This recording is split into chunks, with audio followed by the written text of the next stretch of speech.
ఒకరి పట్ల ఒకరు. ఎవరు? భార్యాభర్తలు మీరిద్దరూ ఒకరి పట్ల ఒకరు ఎలా ఉండాలో ఇప్పుడు మనం ఏం చేయబోతున్నాం? బైబిల్లో నుంచి నేర్చుకోబోతున్నాం. అందరు రెడీగా రాసుకోవడానికి? ఎవరికైనా పేపర్లు అయిపోతే చేయొద్దండి, మీకు యూపీఎఫ్ వాళ్ళు పేపర్లు ఇస్తారు, పెన్ను లేని వాళ్ళు పెన్ను ఇస్తారు. రాయడం వచ్చిన ప్రతి ఒక్కరూ తప్పకుండా రాసుకోవడానికి ప్రయత్నం చేయండి. చెప్పండి, హెడింగ్ ఏంటి? భార్యాభర్తలు కింద బ్రాకెట్లో ఒకరి పట్ల ఎలా ఉండాలో ఇప్పుడు మనం చూడాలి. దేవుని వాక్యం చదువుదాం. చూడండి, ఎఫెసీ పత్రిక 5వ అధ్యాయం. బైబిల్ అందరూ ఓపెన్ చేయాలి. బైబిల్ ఉన్నవాడు తెరవాలి, చూడాలి. 25వ వచనం. ఎఫెసీ పత్రిక 5వ అధ్యాయం 25వ వచనం. చదవండి. అదిగో పురుషులారా, మీరును మీ భార్యలను ప్రేమించండి. చాలు, ప్రార్థన చేసుకుందాం. తలలో ఉంచండి. ప్రార్థన. ప్రేమగల మా తండ్రి, ఉదయకాల సమయంలో వివాహం పట్ల మీ ఉద్దేశాలు ఎంతో స్పష్టంగా మీరు మాకు బయలుపరిచారు. ఈ సమయంలో భార్యాభర్తలుగా ఒకరి పట్ల ఒకరు ఎలా ఉండాలో మేము నేర్చుకోబోతున్నాం. ఈ సమయం మాకు దీవెనకరంగా, ఆశీర్వాదకరంగా చేయాలి. నజరేయుడైన యేసు నామములో అడిగి వేడుకుంటున్నాను తండ్రి. వినండి, భార్యాభర్తలు ఒకరి పట్ల ఒకరు ఎలా ఉండాలో దేవుని వాక్యమైన బైబిల్ మనకి స్పష్టంగా బయలుపరచు. మనం సెల్ ఫోన్ కొన్నప్పుడు, ఆయన ప్రారంభంలో కూడా cell phone exam exam cell phone కొన్నప్పుడు సెల్ ఫోన్తో పాటు మనకి ఏమి ఇస్తారు? చార్జర్ ఇస్తారు. బాగానే ఉంది. ఇంకొకటి ఇస్తారు, చెవులో పెట్టుకుని హీరు కొనుక్కోవాల్సింది. చెప్పు. సెల్ ఫోన్తో పాటు ఏమి ఇస్తారు? ఒక చిన్న పుస్తకం ఇస్తారు. ఎంత పుస్తకం ఇస్తారు? దాని ఇంగ్లీష్లో మాన్యువల్ అంటారు, తెలుగులో చేతి పుస్తకము అంటారు. ఏమంటారు? చాలా మంది ఏం చేస్తారంటే ఆ పుస్తకం ఇసిరి పడేస్తారు. దీంతో మనకు అనవసరం, మనకు అవసరమైంది. కానీ సత్యం ఏంటంటే, ఈ సెల్ ఫోన్ ఎక్కువ కాలం మన్నికగా పనిచేయాలంటే సూత్రాలన్నీ దాంట్లోనే ఉంటాయి. దీంట్లో ఆ పుస్తకం చాలా ఇంపార్టెంట్. అలాగే దేవుడు వివాహ వ్యవస్థని ఏర్పాటు చేసి, వివాహంలో భార్య ఎలా ఉండాలో, భర్త ఎలా ఉండాలో, పిల్లల్ని ఎట్లా పెంచాలో, అత్తమామలతో ఎలా ఉండాలో, అన్ని విషయాలు కూడా చిన్న పుస్తకంలో దేవుడు ఇచ్చాడు. ఆ పుస్తకమే దేవుని వాక్యం. సరే, ఇప్పుడు మీరు రాసుకోండి. Bible is the manual of marriage. తెలుగులో చెప్తారా? బైబిల్ గ్రంథము వైవాహిక చేతి పుస్తకము. Bible is the manual of marriage. Bible గ్రంథము వైవాహిక చేతి, వివాహ జీవితం ఎలా ఉండాలో అన్ని గ్రంథంలో ఉన్నాయి. ఏ గ్రంథంలో? అన్ని ఇప్పుడు మనం నేర్చుకునే విషయాలు ఏంటంటే, ఇందాకేమో purpose of marriage, purpose principles of marriage అట్లా ఏంటి? ప్రిన్సిపల్స్ అంటే సూత్రాలు. మరి మన కుటుంబం భూమి మీద ఒక చిన్న పర్వతంగా ఉండాలంటే ఎలా ఉండాలి? ముఖ్యంగా ఒకరి పట్ల ఒకరు ఎలా ఉండాలో 5 విషయాలు చెప్పుకుంటున్నాం. మళ్ళీ ఇప్పుడైతే నాకు 5 చెప్పాను. ఓకే, రెడీ అందరూ? Okay, number 1, love each other. ఒకరినొకరు ప్రేమించుకోనండి. చెప్పాలి. మొదటి మాట ఏంటి? ఏం చేసుకోవాలి? ప్రేమించుకోవాలి. Love each other. నీవు నీ భార్యను ప్రేమించాలి, నీవు నీ భర్తను. ఎక్కడుంది సూత్రం? రాసుకొని భర్త అని రాసుకొని ఎఫెసీ పత్రిక 5వ అధ్యాయం 25. ఎఫెసీ పత్రిక 5వ అధ్యాయం 5వ 25. చదవండి. ఒక భర్త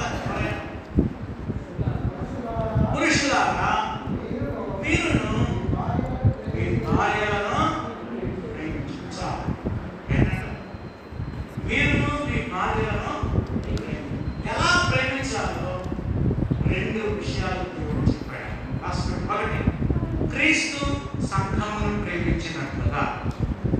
ఏం చెప్పండి? క్రీస్తు సంఘమును ప్రేమించినట్లుగా. దాని కింద 2, నీవు నీ సొంత శరీరాన్ని ప్రేమించినట్లుగా. నీవు నీ సొంత శరీరాన్ని ప్రేమించినట్లుగా. ప్రిఫరెన్స్ చెప్తా రాస్తుంది. క్రీస్తు సంఘమును ప్రేమించినట్లుగా దాని ఎదురుగా 25, 26, 27 వచ్చిన. నీ సొంత శరీరం ఎదురుగా 28 వచ్చిన. ఇప్పుడు మనం అందరినీ ఒక ప్రశ్న అడుగుతా. యేసు క్రీస్తు సంఘాన్ని ఏం చేశాడు? ప్రేమించాడు. అలాగే భర్త కూడా భార్యని ఏం చేయాలి?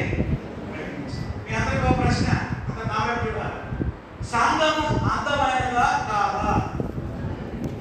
అందమైనది అన్నవాడు చెప్పాడు. చాలా మంది కాదు అన్నవాడు ఎవరైనా ఉంటారా?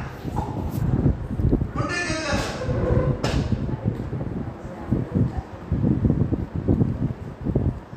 రైట్ ఆన్సర్ అందమైనది కాదు.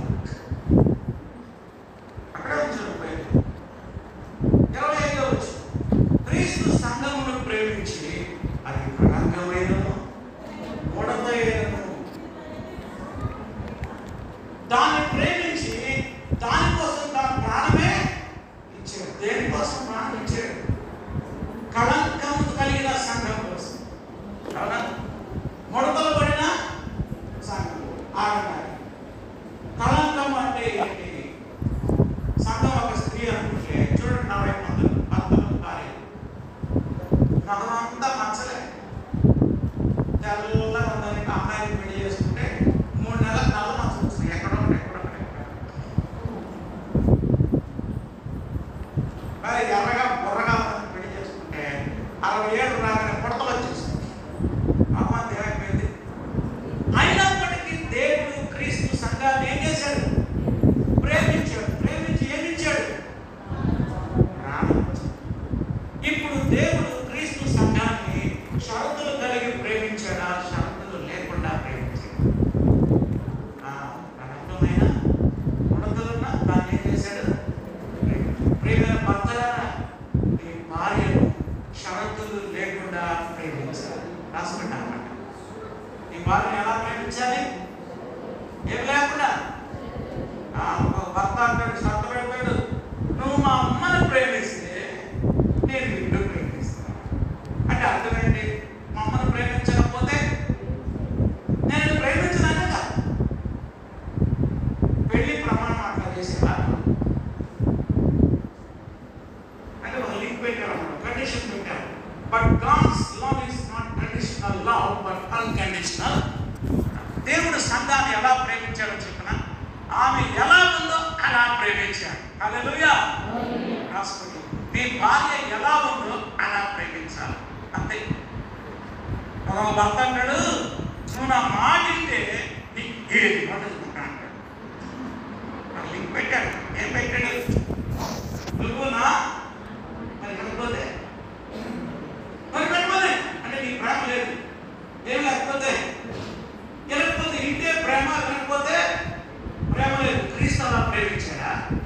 విన్నా వినకపోయినా ఏం చేశాడు? క్రీస్తు సంఘాన్ని. ప్రియమైన భర్తలారా, నీ భార్య ఎలా ఉంటే అలా ప్రేమించాడు. ఎగ్జాంపుల్ చెబుతా. పెళ్లి చూపులకి వెళ్ళావు, నీ భార్య చెడ ఇంత పడుకుంది, చెడ చూసి పడిపోయావు. అమ్మాయి చెడనే చెప్పా, నేను పెళ్లి చేసాను. ఖచ్చితంగా 3 నెలలకి ఎంత పొడుగు చెడ, ఎంత పెడతాయి. ఇప్పుడు ఏం చేయాలి? ప్రేమ ఉండాలా? ఎగిరిపోవాలా? ఏమంటారు? నువ్వు జడ చూసి చేసుకుంటు, జడపోయింది, పెరగైంది, ప్రేమ పోయింది. గుండు కూడా వచ్చు. నీ భార్య జడ గుండైనా నువ్వు ప్రేమించాలి. హల్లెలూయా. గుండైనా ప్రేమించాలి.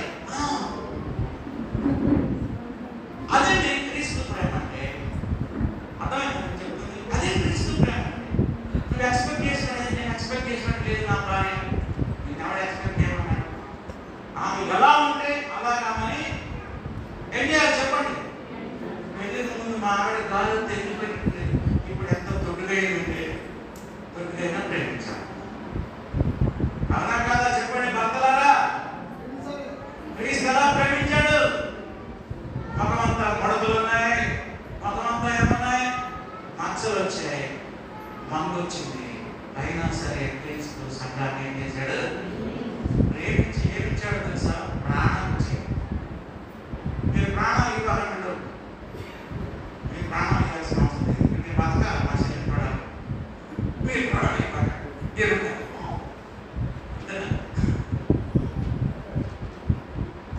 ఇప్పుడు భార్య భర్తను ప్రేమించాలని బైబిల్లో ఉన్నదా లేదా? గౌరవించాలని అడిగేది అందరిసలే. భార్య భర్తను ప్రేమించాలని బైబిల్లో ఉందా లేదా? ఉందా?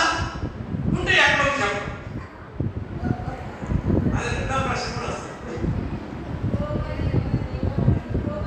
నేను దాని గురించి మాట్లాడేది, ప్రేమ గురించి.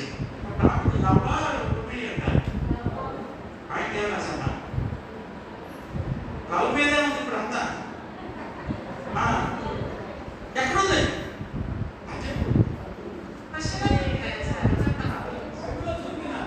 చూపినా?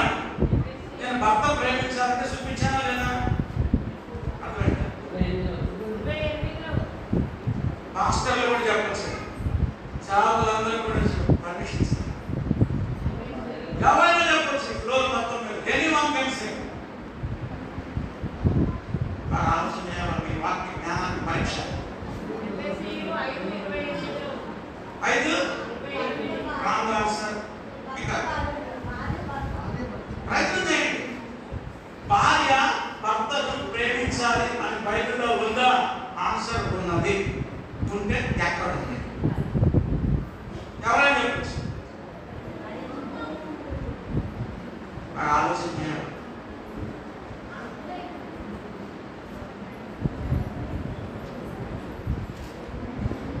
టైం అయిపోతుంది, నేనే చెప్తాను మీకోసం. టైం చెప్తాను, నా టైం అయిపోతుంది. ఓకే, రాసుకోండి. ఎక్కడ ఉంది? తీతుకు రాసిన పత్రిక 2వ అధ్యాయం అక్కడ ఉంది. ఎక్కడుంది? తీతుకు రాసిన పత్రిక 2వ అధ్యాయం 3 నుండి 5 వచనాలు. ఇప్పుడు ఏ భార్య చదవచ్చు.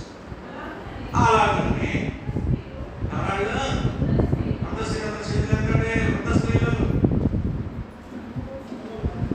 60 ఏళ్ళైనా మేము వృద్ధ స్త్రీలు కాదన్నా. వృద్ధ స్త్రీలు అంటే ముసలి వాళ్ళు. స్తోత్రం. వృద్ధ స్త్రీలు ఏం చేయాలి? గొడ్డ గద్దలు, మీకు మద్యపానాసక్తులు కాక, ఇక మనం తగ్గేది తీపుదమ్మా, తీపు అట్టుదమ్మా, తిమ్మతం తీతే తీపు. ఓకేనా? తీతుకు రాసిన పత్రిక 2వ అధ్యాయం 3 నుండి 5 వచనాలు. వృద్ధ స్త్రీలు, గొడ్డ గద్దలు, మద్యపానాసక్తులు కాక ప్రవర్తన భయభక్తులు గలవారై ఉండవలెనని దేవుని వాక్యము ఇప్పుడు ఆగడానికి ఎందుకు తీసుకుంటుంది? అక్కడ నేను మనకు తెలియదు కదా. ఎన్నాళ్ళు పక్కలకు వస్తున్నాం. యవ్వన స్త్రీలు ఉందా బైబిల్లో? కనబడిందా మీకు? యవ్వన స్త్రీలు అంటే పెళ్లిగాని అమ్మాయిలు కాదు, పెళ్లిగాని అమ్మాయిలు కాదు. యవ్వన స్త్రీలు అంటే యవ్వన కాలంలో వివాహమైన స్త్రీ. యవ్వన స్త్రీలు తమ భర్తలకు లోబడి ఉండి, అదిగో తమ భర్తలను శిశువులను ప్రేమించేవారు. ఉందా లేదా? ఎప్పుడైనా దొరికినా అమ్మయ్యా దేవునికి స్తోత్రం.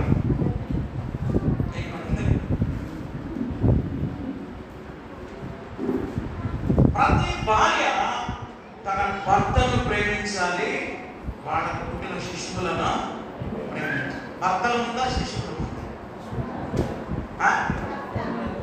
మరి ఎందుకు మీ ఆయన వదిలిపెట్టి నీ కూతురు అన్నమని పెడతాను హైదరాబాద్ పోతున్నా?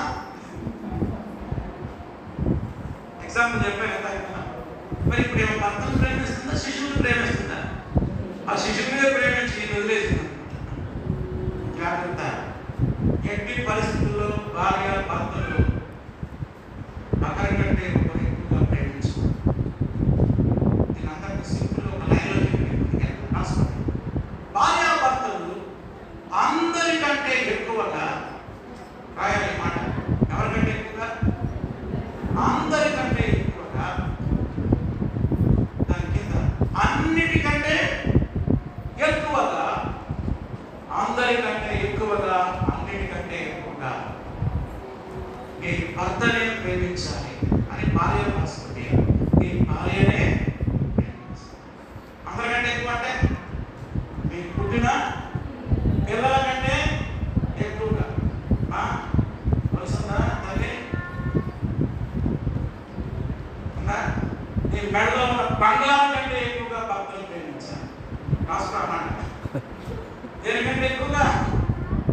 స్థానం ఎవరికి ఇవ్వాలి?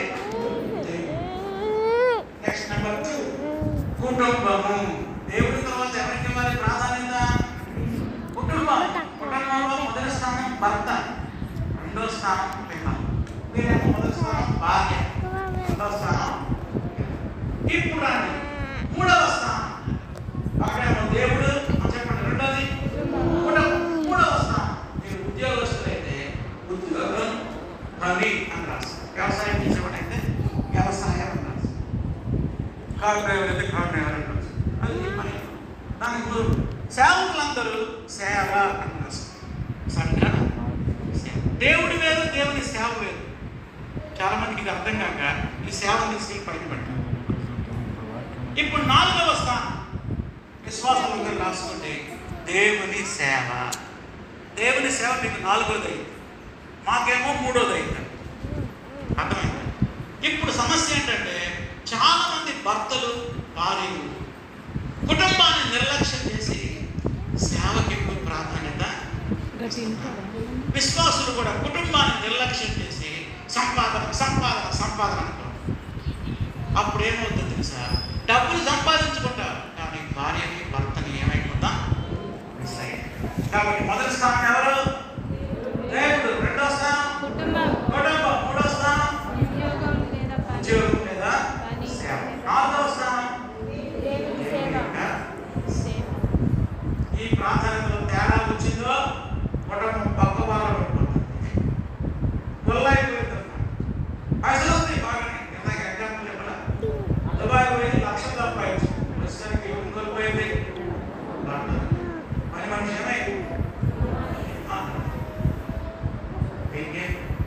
ఇవన్నీ మన పొరపాట. Okay, next point.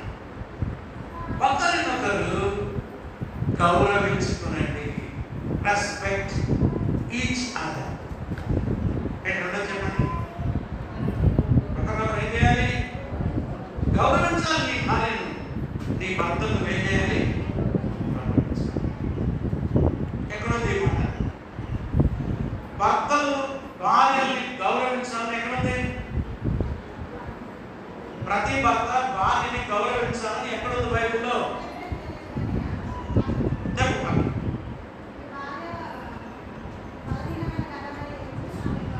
ఒకటవ పేతురు 3:7 ఎక్కడుందండి? ఒకటవ పేతురు 3:5-7 3:7 ప్రతి భర్త కంఠస్థం చేయాలి. భర్తల కంఠ వాక్యం ఇది. అంటే పిల్లలకు కాదంటే కంఠ వాక్యం ఇది. ఎవరికి? భర్తలకి కంఠ వాక్యం. ఇప్పుడు ఏ భర్త చదవచ్చు? ఓ పురుషులారా, జీవనకు పావనములో మీ భార్యలు మీతో పాలిభాగంగాలని ఎరిగి ఎక్కువ బలహీనమైన ఘటమని భార్యను సన్మానించి మీరు మీ భార్యను ఏం చేయాలి? సన్మానించాలి, గౌరవించాలి. సన్మానించి జ్ఞానం చొప్పున మీ ప్రార్థనలకు అభ్యంతరం కలగకున్నట్టు జ్ఞానం చొప్పున వారితో కాపురము. భర్తలందరూ సత్యండి ఈ వచనాన్ని ఈ రాత్రి కంఠస్థం చేసి పొద్దున్నే మీ భార్యను చెప్పాలి. ఎంతమంది అప్పచెప్తారో చెప్పాలి. చిన్న వాక్యమే. ఈ వచనాన్ని కంఠస్థం చేసి రేపు ఉదయం ఎవరికి అప్పచెప్పాలి? ఎంతమంది అప్పచెప్తారో చెప్పండి. బాగా గట్టిగా సగం అప్పచెప్తారు. అప్పచెప్పాక అప్పుడు ఫోన్ చేయండి. నాకు సార్ నేను అప్పచెప్పాను సార్, నా నంబర్ మీ షీట్లో ఉంది, ఉందా? ఓకేనా? ఇది అసైన్మెంట్. దీనిలో చాలా విషయాలు ఉన్నాయి. చాలా. నెంబర్ 1, భార్య భర్తలు సమానం అన్నాడు. జీవన భావనలో భార్యలు మీతో వాళ్ళు అంటే ఏంటి? సమానం. రెండో పాయింట్, సమానమే కానీ బలహీనం. ఒకటేమో ఇద్దరు సమానం. రెండోది సమానమే కానీ బలహీనం. దేంట్లో బలహీనం రాసుకుంది? శారీరకంగా బలహీనం కాదు, మానసికంగా బలహీనం. మీ భార్య మీతో సమానమా? ఎక్కువ తక్కువ? సమానం సమానం అని చర్చలో చెప్పడం కాదు, ఎందుకంటే చెప్పాలి, ఎందుకంటే చూపించాలి. అది సమానం. సమానత్వం ఏడగా చెప్పేది ఎక్కడ? ఇంట్లో ఇంట్లో చర్చలో సమానమే, కానీ ఏంటంటే బలహీన, ఎంత బలహీన, శారీరకంగా బలహీన. రెండోది పెద్ద పంటరాయి కావాలి. సామెల్ పాస్టర్ రోజు పంపుతాడు, భార్యను పంపుతాడు, భర్తను పంపుతాడు, స్త్రీని పంపుతాడా, పురుషుడితో పంపుతాడా? పంటరాయి. ఎందుకు? స్త్రీ రాకపోయేదా? ఇంకా నాకు శారీరకంగా ఎవరు చచ్చిపోయారు, ఆ వార్త భార్య చెప్తారా, భర్త చెప్తారా? ఎందుకు భార్య చెప్పకుండా పంచుకుంటారు? ఎక్కడి నుంచి పంచుకుంటారు? 7 నుంచి హైదరాబాద్ వెళ్ళాము. ఆ సంగతి తెలిసి అందుకని ఏమంటాడు, అమ్మాయికి ఫోన్ చేసి అల్లుడి గారికి అమ్మ అన్నాడు. అప్పుడు చెబుతారు, ఏమన్నా చచ్చిపోయింది, చదువుకొని తమ్మడానికి ఏంటంటే ఏం లేదు అమ్మా, అమ్మ కొద్దిగా సీరియస్ ఉంది, మా హాస్పిటల్ ఆడుతున్నాం, చూద్దాం పదా. బట్టలు కూడా పెట్టుకున్నాం, బట్టలు అన్నాడు, ఉన్నది వచ్చిందామని పెట్టుకో అంటాడు. ఇక రావడం కంటేజ్ బామా ఈ సంగతి వరంగల్లో తెలిస్తే ఈ 2 గంటల్లో తెలుస్తుంది. ఇంటికి కాలేదు, ఈయన గట్టిగా ఉండాలి, ఆ ఓటికి ఉండాలి. ఇంకొక మెసేజ్ ఉంది, స్త్రీ పురుషుల మధ్య ఉండే తేడా ఎంతసేపు. ఈసారి ఇంకొక కార్యక్రమం పెట్టుకుని నన్ను పిలిస్తే అప్పుడు చెప్తారు differences between wife and husband. ఒక సమస్య వస్తే స్త్రీ ఒక రకంగా ఆలోచిస్తుంది, పురుషుడు మరో రకంగా. మీకు చెప్పడానికి కుదరదు, దానికోసం ఒక గంట కేటాయించాలి. నెక్స్ట్ ఇంకో ప్రోగ్రామ్ పెడితే అప్పుడు చెప్తారు. కాబట్టి స్త్రీ శారీరకంగా బలహీనతలు రెండోది, అయినప్పటికీ ఆమెను గౌరవించాలి. అది అయినప్పటికీ ఆమెని ఎక్కడ గౌరవించాలో చెప్తారు, రాసుకోండి. ఒకటి, గౌరవంగా పిలవాలి. మీ భార్య మీరు ఏమని పిలుస్తారు? ఏం పిలుస్తున్నారు? అవని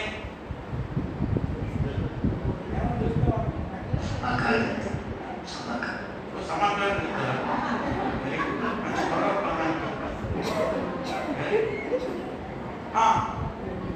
పిలుపులో కూడా ఏముండాలి? గౌరవంగా పిలవాలి. రెండోది, పిల్లల ముందు గౌరవించాలి. వాస్తవానికి పిల్లల ముందు, బంధువుల ముందు, సంఘం ఏంట అసలు ఆయన పిల్లల ముందు, పిల్లల ముందు. రెండోది, బంధువుల ముందు, తర్వాత సంఘం ఎదుట, తర్వాత సమాజం. ఎందుకంటే నువ్వు గౌరవిస్తే నీ భార్యని అందరూ నువ్వే దగ్గర మాట్లాడితే ఎవరు చెప్తున్నా ఏమో పెసదరా, పెసదే ఆడేవాళ్ళు మా అమ్మ పెసది, మా అమ్మ ఏమిదే నువ్వే నేర్పావు. ఎవరికి? నీ పిల్లలకి. నువ్వే గౌరవించకపోతే పిల్లలే గౌరవిస్తారు. అర్థమైందా? కాబట్టి ప్రతి భర్త భార్యని చెప్పండి. ఇప్పుడు రెండో పాయింట్ రాసుకోండి, భార్య కూడా భర్తను గౌరవించాలి. ఎక్కడుంది వాక్యం? ఎవరైనా చెప్పచ్చుకోండి, సేవలైనా చెప్పచ్చు, ఎక్కడుందో చెప్పాలి.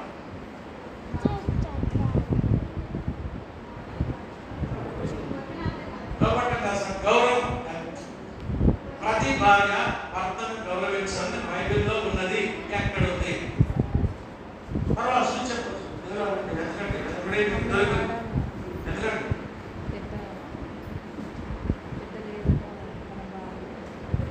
ప్రతి భార్య భర్తను ఏం చేయాలి? బైబిల్ ఎక్కడ చెప్పండి. 22 కాదు రాగాల్సి. కానీ నేను గౌరవం గురించి మాట్లాడుతున్నానమ్మా, లోపట్ల గురించి మాట్లాడుతున్నాను. నేను మాట్లాడాను. టాపిక్ అది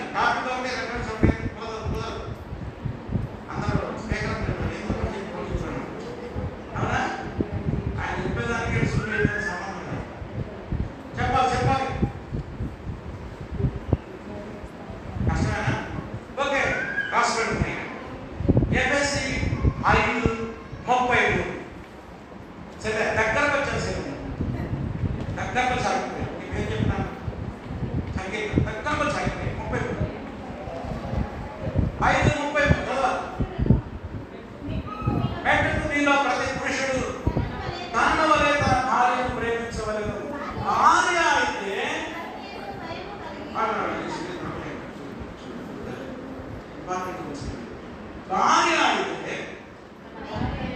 తన భర్త యందు భయం కలిగి ఉండునట్లు, భయము అనే మాట దగ్గర ప్రతి భార్య భర్త యందు ఏం కలిగి ఉండాలంట? భయం. భయం అంటే ఏ భయము? అమ్మో మా ఆయన వస్తున్నాడు, పడతాడేమో, తిడతాడేమో, పోతా, అలాంటి భయం కాదు. గౌరవంతో కూడిన భయం. రాసుకుని అక్కడ ఈ బైబిల్లో రాసుకుని అక్కడ ఇంగ్లీష్ బైబిల్లో ఏ పదం వాడాడంటే రెవరెన్స్ అనే పదం వాడాడు.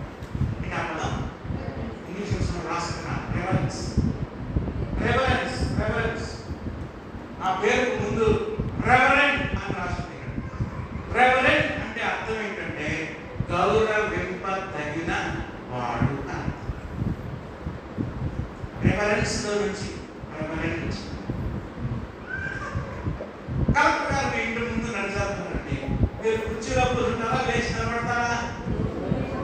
ఎందుకు పడతారా, తిరగడా? ఎందుకు సాధ్యపడింది? తిరగకపోతే నేను అంటాడా? ఎందుకు నిలబడతాం? మరి గౌరవం. ప్రతి భార్య తన భర్తను ఏం చేయాలి చెప్పండి? గౌరవించాలి. రెస్పెక్ట్ ఇవ్వాలి. రెస్పెక్ట్ ఇవ్వడం ఎలా అంటే గౌరవంగా పిలవాలి భర్తని. అది నీ పిల్లల ముందు గౌరవించు నీ భర్తని, నీ బంధువుల ముందు గౌరవించు, సంఘంలో గౌరవించు, సమాజంలో వీళ్ళందరి ముందు చులకనగా మాట్లాడేవాడు నీ భర్తని. ఈయన గౌరవం పెరిగిందా తగ్గిందా? అంటే భార్య ఇచ్చే గౌరవం మీదే భర్త గౌరవం ఆధారపడి ఉన్నది. రాసుకుంటున్నాడు. భార్య ఇచ్చే గౌరవం మీదే భర్త యొక్క గౌరవం ఆధారపడి ఉన్నది. నువ్వు గౌరవిస్తే ఆయన అందరూ గౌరవిస్తారు. నువ్వే లేకుండా మాట్లాడి, నువ్వే సులకనగా మాట్లాడి ఎవరు గౌరవిస్తారు?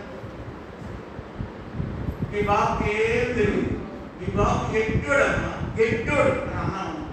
పిల్లలు ఏమనుకుంటారు? మా బాబుకి ఎట్టి, మా బాబుకి ఎట్టి తెలియదు, మా అబ్బాయి తెలియదు అంటే నువ్వే చెప్పబడుతున్నావు. ఎవరి గౌరవాన్ని? భర్త గౌరవం. నా పర్సనల్ ఎగ్జాంపుల్ చెప్తాను, అర్థమైపోయింది. జాగ్రత్తగా సరే నా వైపు చూడండి. ఇప్పుడు నా వయసు 48 సంవత్సరాలు, 75లో నా ఇచ్చింట్లో 75 నేను ఇప్పుడు ఎలా ఉన్నామో 24 సంవత్సరాల వయసులో నాకు పెళ్ళి అయింది. పెళ్లి పేట్ల మీద బాగా ఉన్నాం. ఏ స్ట్రక్చర్ వయసు అమ్మ 24, పర్సనాలిటీ అంకుల్. నా భార్య కాలంతో ఇరిపోయినట్టుండదా? అందరూ అనుకుంటున్నారు ఒక అమ్మాయికి అంకుల్కి పెళ్ళి అవుతుంది అనుకుంటున్నారు. ఎందుకు అనుకుంటున్నారు? అంకుల్ కాదు నేను, శరీర దారుణ్యాన్ని బట్టి ఇంత దొడుకున్నాను కాబట్టి అందరూ ఒక అమ్మాయికి అంకుల్కి పెళ్ళి అవుతుంది. నిజానికి నా వయసు 24, నా ఆయన వయసు 18. వయసు 24, పర్సనాలిటీ ఏమో 48. ఆ పెళ్లి ఫోటోలు చూస్తే ఎక్స్ట్రాకి ఇలాగే ఉంటుంది పర్సనాలిటీ. పెళ్ళి అయింది.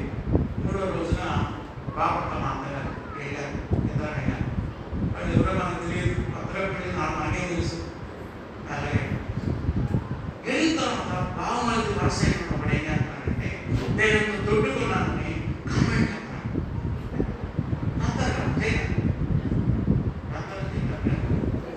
చేస్తాను, చదువులు చేస్తాను. అది నేను పెద్దగా గమనించాను ఆ సంగతి కూడా. ఎందుకంటే ఏం పట్టించుకోండి, పట్టించుకోండి. అప్పుడు వెంటనే నా పక్కన నా భార్య వాడి మీద ఫైర్ అయినాను. అన్నయ్య ఆయన ఎవరనుకుంటు నా భర్త ఒకసారి అన్నావంటే అర్థమైందా మీకు? 25 అయింది మా పెళ్ళి. ఎన్నోసార్లు మా అత్తగారు ఇంటికి ఆయన మా ఇంటి పక్కనే ఒక అత్తగారు ఎప్పుడు పోయినా చక్కటి ఆంధ్ర యాసలో బాగారు బాగున్నారా, ఎలా ఉన్నారు, ఎప్పుడు వచ్చారంటే నేనేమన్నా దొడ్డుకున్నవాడిని పక్కయ్యా బరువు తగ్గిందా?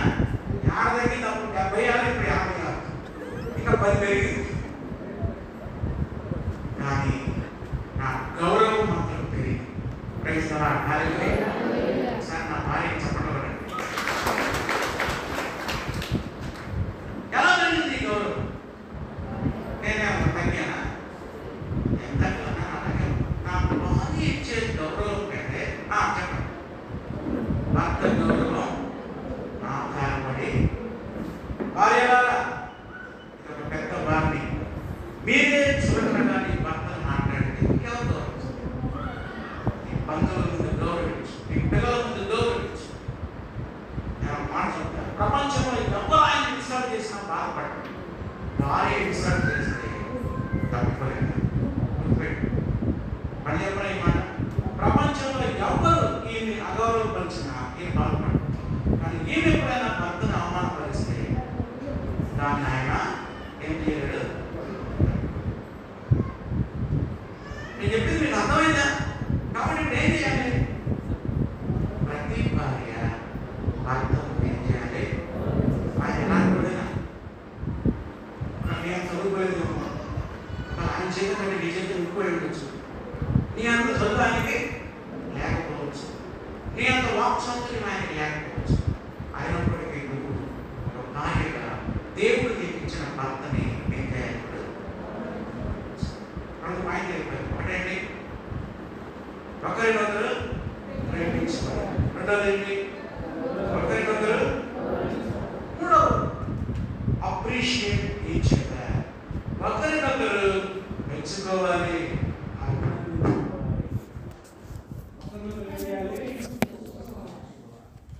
సామెతల గ్రంథం 29వ అధ్యాయం 31వ వచనం. ఏ భర్తను చదవచ్చు? సామెతల గ్రంథం 29వ అధ్యాయం 31వ వచనం చదవండి. 29:31. కాదు, మళ్ళా అడుగుతున్నా, ఈ వచనం దేంతో మొదలైంది? కాదు, ఇంకా డాష్ రైట్ ఆన్సర్. అప్పుడు పట్టిన ఒకసారి పండ గురించి చెప్తున్నా. బైబిల్లో ఎక్కడైనా డాష్ ఉంటే అది డైలాగ్. అర్థమైంది? అదేంటి? ఒక డైలాగ్. అంటే ఎవరో ఎవరితోనో మాట్లాడుతున్నారు. ఇక్కడ ఎవరు ఎవరితో మాట్లాడుతున్నారంటే గుణవతి అయిన భార్య యొక్క భర్త తన భార్యతో మాట్లాడుతున్నారు. డైలాగ్. ఎక్కడైనా సరే చిన్న గేట్ ఉందంటే మీరు వెంటనే ఆలోచించారు, ఎవరు మాట్లాడుతున్నారు? ఎవరో మాట్లాడుతున్నారు. ఏం మాట్లాడుతున్నారు? ఎవరు మాట్లాడుతున్నారు? ఎవరితో మాట్లాడుతున్నారు? ఏమి? ఇప్పుడు గుణవతి అయిన భార్య యొక్క భర్త ఆయన తన భార్యతో మాట్లాడుతున్నాడు. ఏమంటాడు చెప్పండి? చాలా మంది కుమార్తెలు ఈ సంఘం మండలంలో పతివ్రతలు ఉన్నారు, కానీ వారందరినీ నువ్వు మించిన దానవు అని ఆమె తెలివిని ఆమెను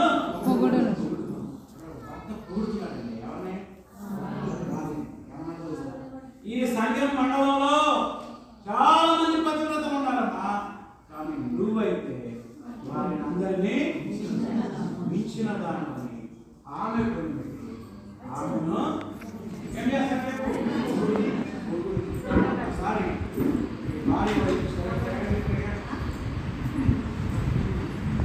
మండలంలో చూస్తాం సార్, చూడండి సార్, చాలా మంది పతివ్రతలు ఉన్నారు. నువ్వైతే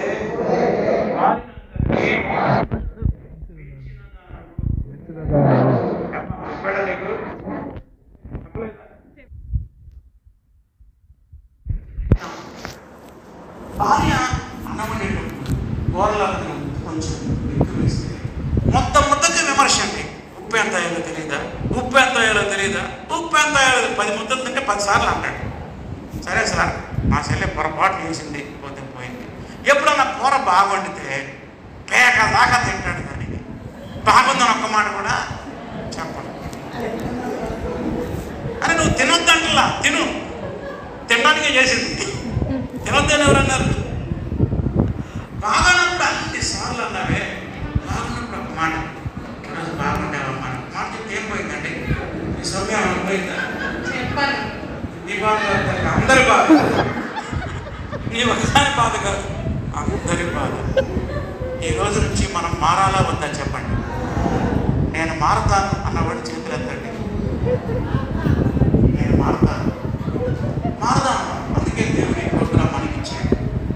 ఈ రోజు నుండి కూర నిజంగా బాగుంటేనే చెప్పు, అదే సత్యం అమ్మా, పర్వాలేదు కదా, అదే సత్యం. బాగుంటే ఖచ్చితంగా చెప్పండి. మన ప్రాబ్లం ఏంటంటే విమర్శలు ఎక్కువ, పొగడతలు చాలా, విమర్శలేమో 99%. పొగడితే ఎప్పుడు అప్పటికి పాపం ఏమంటుందంటే, ఏమంటే ఉప్పు కలిసిందా అంట. కలిసిందిరే, తీసుకురా ఇంకేమంటాం.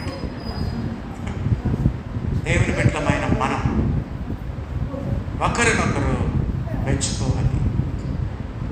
అమ్మ వింటు తెలిసినప్పుడు వెళ్ళిపో, పర్లేదు ఇద్దరు కలిసి వెళ్ళారు, ఎక్కడున్నా ఇద్దరు కలిసి వెళ్ళారు. దంపతుల సదస్సు కూడా మిమ్మల్ని వేరు చేయకూడదు.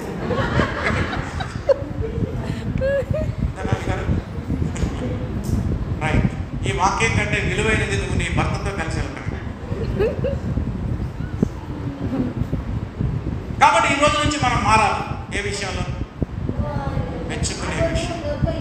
విమర్శించడం మానండి. దానివల్ల ఏం ప్రయోజనం? ఏమైనా ప్రయోజనమా?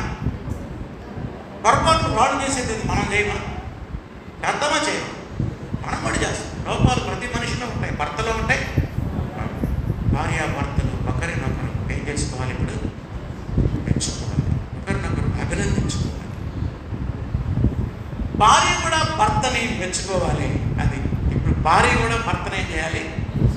చూడండి, ఒక భార్య భర్తని మెచ్చుకుంటుంది. పరమగీతం.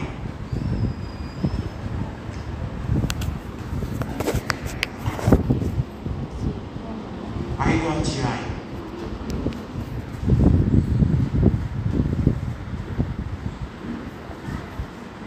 11 నుంచి 16 వరకు చదవండి.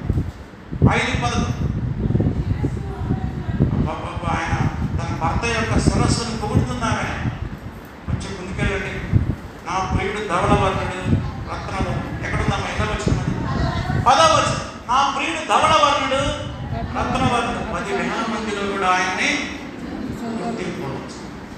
ఆ తర్వాత ఇక్కడ మొదలు పెడుతుంది.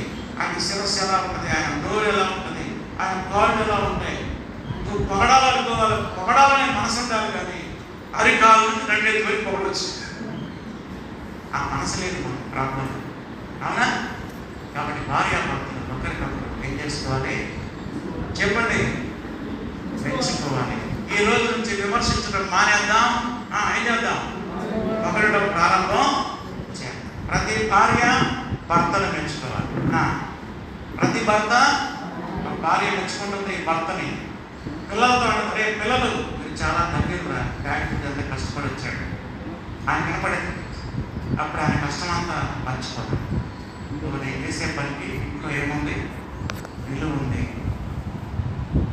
డైరెక్ట్గా అప్రిషియేట్ చేయవచ్చు, ఇండైరెక్ట్గా కూడా అప్రిషియేట్. భర్త పొగుడుతున్నాడు భార్య, నాతో చెప్తున్నాడు, నువ్వు భోజనానికి తెచ్చి రాము సార్, నేను చాలా కష్టపడుతున్నాడు, కన్నున్నాడు. ఎందుకు సార్? బాగా రుచిగా వండే భార్యని దేవుడు నాకు ఇచ్చాడు. నాకు కనపడుతుంది, వడ్డిస్తున్నా. ఇప్పుడు ఆ హృదయం ఎలా ఉంటుంది? చాలా హ్యాపీ. ఇది ఇండైరెక్ట్గా పొగడు. డైరెక్ట్గా పొగడవచ్చు,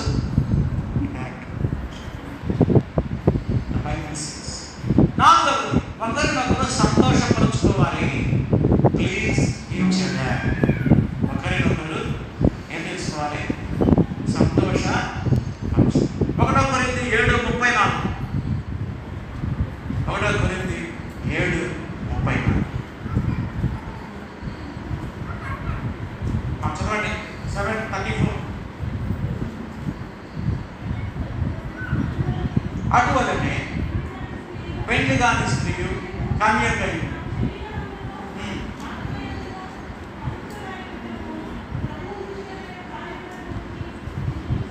ఎవరన్నానే? పెళ్లి కాని స్త్రీ అది మనకి వదిలేసి ఇప్పుడు చదువు నెక్స్ట్ వచ్చింది. పెళ్లి అయినది అది ఇప్పుడు దాకా ఎవరి గురించి మాట్లాడాడు? పెళ్లి కాని స్త్రీ గురించి మాట్లాడు. ఇప్పుడు పెళ్లి అయినది తన భర్తను ఎలాగో సంతోష పెట్టగలనా అని లోక విషయమైన వాటి గురించి వినండి. పెళ్లి కాని అమ్మాయి ఏమో ప్రభువుని సంతోష పెట్టాలని, పెళ్ళైన అమ్మాయి భర్త. నెక్స్ట్ కంటిన్యూ తర్వాత 32 భర్త చదవండి. 32 చింతలేని వారై ఉండాలని కోరుకుంటున్నాను. పెళ్లి కాని వాడు ఆయన కూడా పెళ్లి కాని రావడానికి మనకి సార్ పెళ్లి పెళ్లి అయిన వాడు అక్కడు భార్యను ఎలా సంతోష పెట్టగలనా అని లోక విషయమైన వాటి గురించి పెళ్ళైనటువంటి మనము నీ లక్ష్యం ఏంటో తెలుసా? నీ భార్యను సంతోషపెట్టాలి. పెళ్ళైన భార్య లక్ష్యం ఏంటి? భర్తను. ఇప్పుడు మీరు మాట్లాడాలి. నీ భార్య సంతోషంగా ఉండాలంటే మీరు ఏం చేయాలి? తనకు ఇలాంటి కోరికలు ఆలోచన వాటిని గుర్తించి అవసరాలు తెలుసు. మీరు ఇంకా ఈ భార్యను సంతోష పెట్టాలంటే మీరు ఏం చేయాలి? చెప్తారు. ఏం చేస్తే ఆమె హ్యాపీగా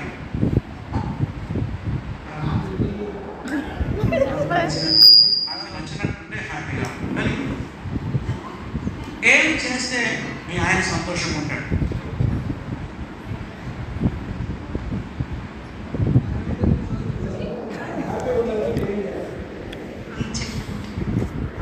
మీరు వినాలి అంతే. మరి భర్త చెప్పిన ప్రతి మాట అంటే భర్త హ్యాపీగా చెప్పండి. మీ భార్య సంతోషపడాలంటే మీరు ఏం చేయాలి? నాకు ఇష్టమైన రంగం చూడాలి. చెప్పండి సార్, మీ భార్య సంతోషపడ మీరు ఏం చేయాలి? మరి 2 సంవత్సరాలు కాపురం చేశారు తెలియదు.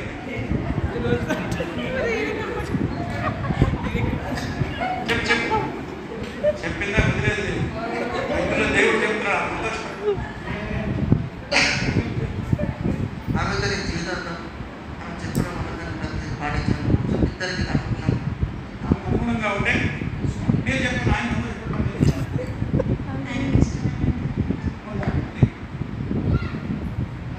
దేవుడి బిడ్డలమైన మనం ఎన్నడూ కూడా నీ భాగస్వామిని బాధ పెట్టడం.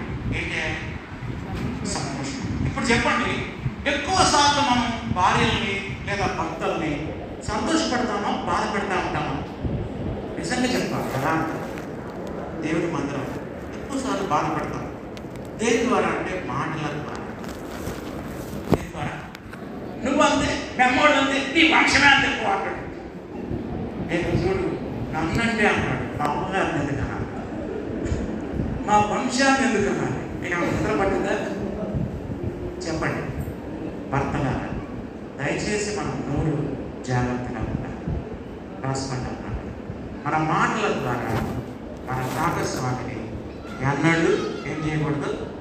బాధపడకూడదు, గాయపరచకూడదు. గాయపరచకుండా ఏం చేయాలి? మరి సంతోషపరచు. మీ భార్య సంతోషం ఉండాలంటే మీరు ఏం చేయాలి? మీ భర్త సంతోషం ఉండాలంటే కోడిగుడ్డు 66 రకాలు వండుతారమ్మా. మీ ఆయనకి ఎట్లా ఉండితే ఇష్టమో అలా వండాలి. అది నాకు 65 వచ్చా, నేను 65కి వెళ్తానంటే 65 ఎవరికి కావాలి? ఆయనకు అవసరమైంది 66 రకం.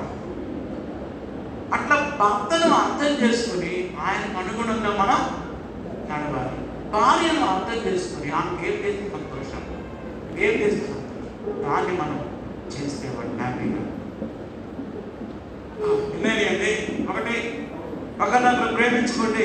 2 గౌరవించుకోండి. 3 ఒకరినొకరు మెచ్చుకోండి. 4 5వది లాస్ట్ బట్ నాట్ లీస్ట్ ఒకరినొకరు క్షమించుకోండి. Forgive each other. ఒకరినొకరు ఏం చేయాలి? క్షమించుకోవాలి. ఒకరినొకరు ఏం చేయాలి? Forgive each other. ఒకరినొకరు ఎఫెసీ పత్రిక 4వ అధ్యాయం 32వ వచనం. ఎఫెసీ పత్రిక 4వ అధ్యాయం 32వ వచనం. ఒకరిడల ఒకడు దయగలిగి కరుణాహృదయమై క్రీస్తునందు దేవుడు మిమ్మల్ని క్షమించిన ప్రకారము మీరును ఒకరినొకరు ఇందాక చెప్పారు. ప్రతి భర్తలో లోపాలు ఉంటాయి. ప్రతి భార్యలో కూడా ఏ భర్త పరిపూర్ణుడు కాదు. అట్ ద సేమ్ టైం ఏ భార్య కూడా పరిపూర్ణురాలు. మరి ఏం చేయాలి మనం? నీ భార్యను నువ్వు క్షమించాలి, నీ భర్తను నువ్వు క్షమించాలి. ఆయన అన్న మాట, ఆయన చేసిన పనులు క్షమించి మర్చిపోవాలి. కొంతమంది అంటారు, పెళ్ళైన కొత్తలో నువ్వు అన్న మాట సచ్చినా మర్చిపోతే జ్ఞాపకం పెట్టుకుని ఏం చేస్తాం? దానివల్ల ఏమైనా లాభం ఉందా? బంధాలు దూరం చేసుకోవడం తప్ప ఏమి లాభం? ఆయన ఆవేశంలో అన్న మాటలు, ఆమె ఆవేశంలో అన్న మాటలు క్షమించడం నేర్చుకో. ప్రభు మనల్ని క్షమించినలాగా మనము ఒకరినొకరు క్షమించుకోవాలి. యేసుప్రభు ఏం చెప్పాడు తెలుసా? అడుగుడి మీకు ఇయ్యబడు. కొందరు భార్యలు డైలాగ్ మార్చేశారు, అడుగుడి మీకు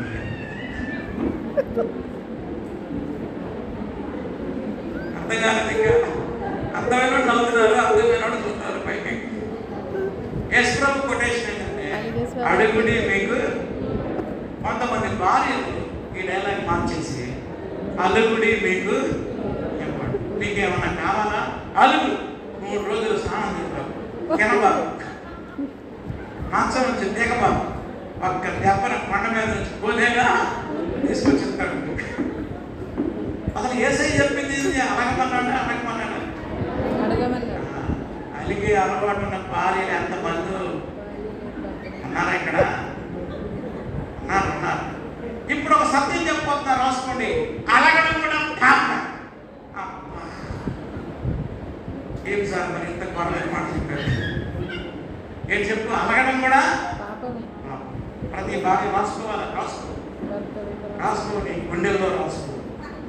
అలగడం కూడా ఎక్కడ చూసారు బైబిల్లో ఈ మాట? అదిగో రాసుకో. ఎఫెసీ పత్రిక 4వ అధ్యాయం 26వ వచనంలో ఉంది. ఎక్కడ ఉంది? ఎఫెసీ తీయాలి, ప్రతి భార్య తీయాలి. అందరూ తీసి చూడండి. కోపపడి కానీ పాపం చేయబడి ఆగడాగి. కోపం వస్తే నీ భర్త మీద కోపపడు, ఏం ప్రాబ్లం లేదు. కానీ ఏం చేయొద్దు? పాపం మాత్రం చేయదు. ఏంటి పాపం? కోపం పాపం ఎప్పుడవుతుంది? చదవండి. సూర్యుడు అస్తమించే వరకు ఈ కోపము నిలిచి. భర్త బయట చెప్తారు మాట్లాడాడు, కోపం వచ్చింది. సాయంత్రం రాగానే దాన్ని డిస్కస్ చేయాలి. కొత్త పద్ధతులు మా అమ్మనన్నావు, నన్నన్నావు, మా అవ్వనన్నావు, మా వంశాలన్నావు. నేను చాలా బాధపడ్డాను, అన్నం పడలేదంటే అప్పుడు ఒకసారి చెప్తాడు ఆ సమస్య పరిష్కారం. సూర్యుడు అస్తమించేలోపే నీ కోపం ఏమైపోవాలి? తీసేసి. కొంతమంది అట్లా కాదు, అలిగి పడుకుంటారు. అలిగి పడుకుంటే ఫుడ్ కట్టు, బెడ్ కట్టు, ఎవ్రీథింగ్ కట్టు. అలిగితే కోపం ఎలా మారింది? పాపం లాగా మారు. ఇప్పుడు చెప్పండి, అలగడం పాపమా కదా? ఎక్కడ చెప్పాలా? ఇక్కడ నుంచి మారాలా వద్దా? మనం మారడా? నేను అలాగను. నేను అన్నాడు నా భర్త మీద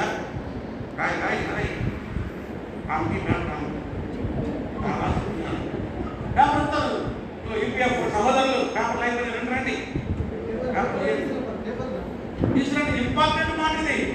నేను అన్నాడు నా భర్త మీద అలాగే భర్తలు కూడా రాయండి, భర్తలు కూడా అడుగుతున్నారు ఈ మధ్య. రాయ్ నేను అన్నాడు నా భార్య మీద అలాగను. మా రాసేవా తల్లి? ఏం రాసావా?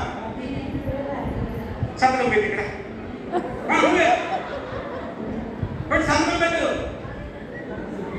సంతకం రాసావా? అంతే, అందులో తీర్మానం చేస్తున్నా. సంతకం పెట్టి. నేను అన్నాడు నా భార్య మీద అలాగే అయితే మీ తీర్మానం, మీ decision, you are signing in the presence of God. నువ్వు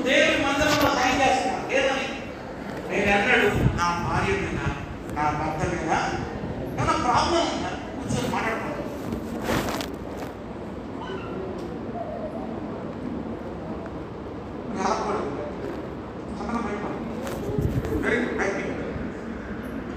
భగవంతుని పెట్టించలేదమ్మా ఫ్రీగా పెట్టాడు.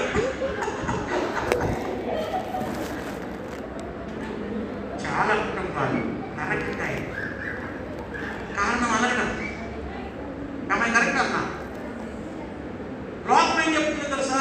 అలగడం ఆడవారి జన్మహక్కాన్ని చెబుతుంది. అలిగితే ఆడది ఇంకా అందంగా ఉండదని చెప్తుంది. ఇవన్నీ లోకం చెప్పేసి సూక్తులు.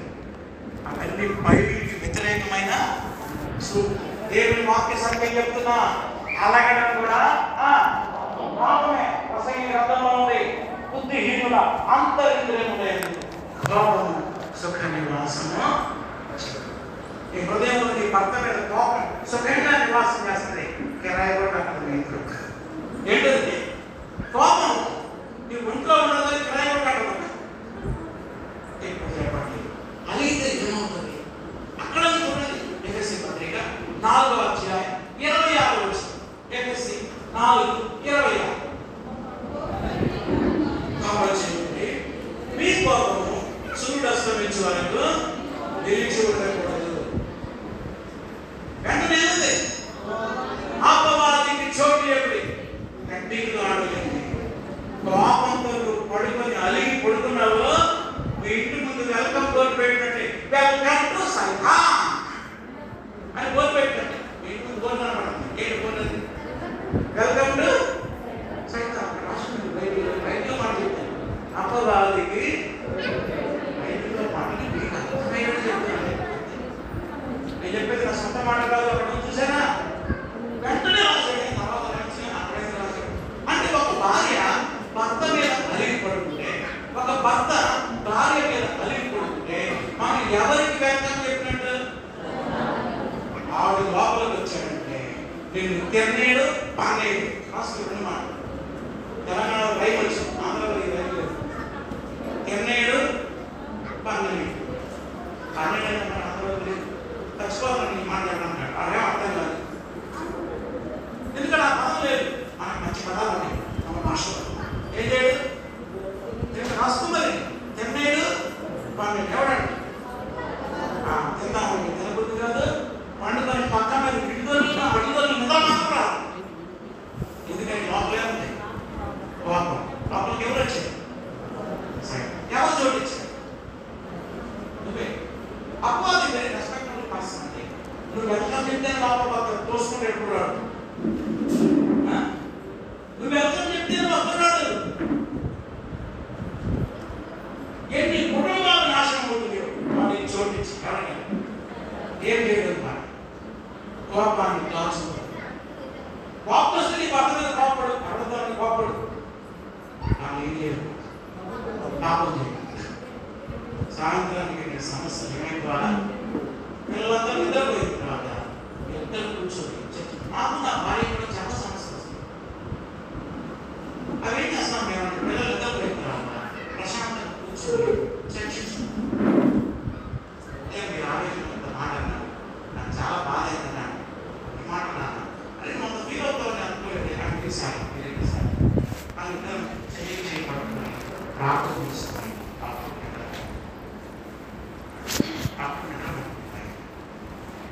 మనసులో భారం ఉంది, అపరాధ భావం అపవాదం మనం చూపించడం భార్య భర్తలు ఒకరి పట్ల మొత్తం బైబిల్ నోట్స్. ఇప్పుడు చెప్పండి 10. Close your Bibles and notebooks. Say 5 things. ఒకరినొకరు ప్రేమించుకోవాలి, గౌరవించుకోవాలి, మెచ్చుకోవాలి, సంతోషపరచుకోవాలి. ఒకరినొకరు చివరికి ఏం చేయాలి?